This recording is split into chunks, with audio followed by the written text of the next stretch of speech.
if you can see it, but there's an air handler behind the grating here.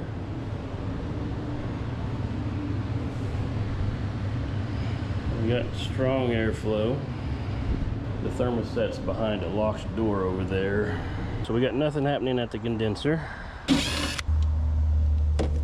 Only one screw.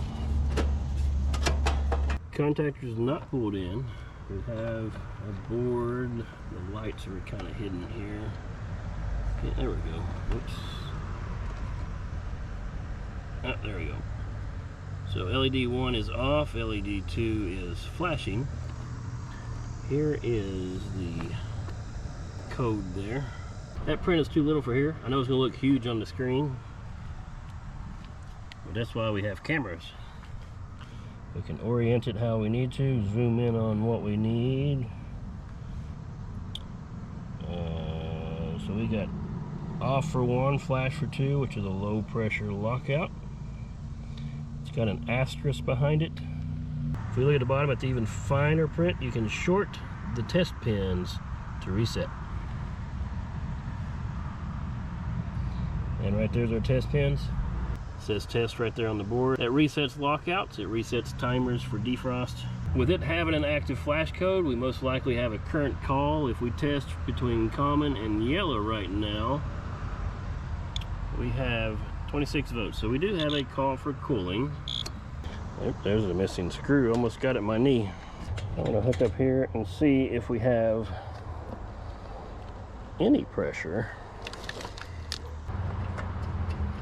All right, we got 40.6 psi. It is R410A. It is not negative 6.3 degrees outside, so that's not matching. All right, this was working previously. Yep, that's exactly why we were about to pull that. We didn't want it kicking on while we had our hands in there. Not a fan of this design here. You got too much shit in one little spot. That's a horrible spot. Damn. Well, at least it's not a leak. So we're showing 255.9 on the high side. It is about 85 degrees out here, so we are restricted.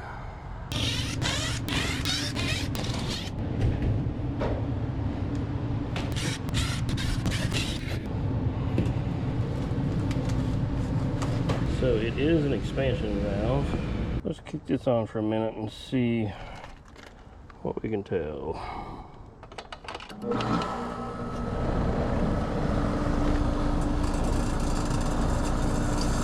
immediately starts pinging, kicking off on low pressure. Yeah, it is so restricted, we're not even getting a temperature change that I can feel anyway. So the valve itself is starting to turn colder.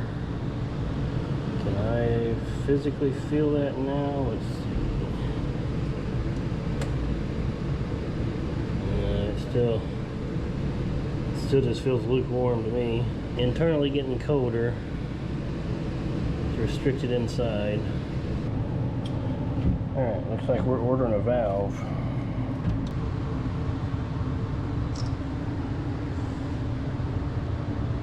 Alright, so there's no chance of getting her running today. We need an expansion valve.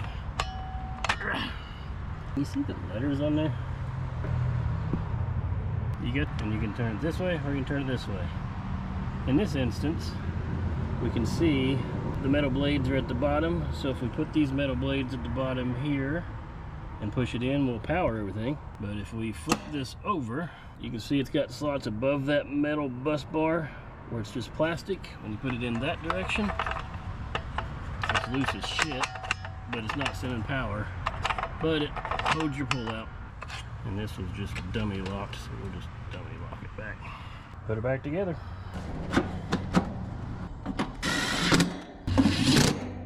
All right, we'll get the part on order and we will return. Catch you on the next one.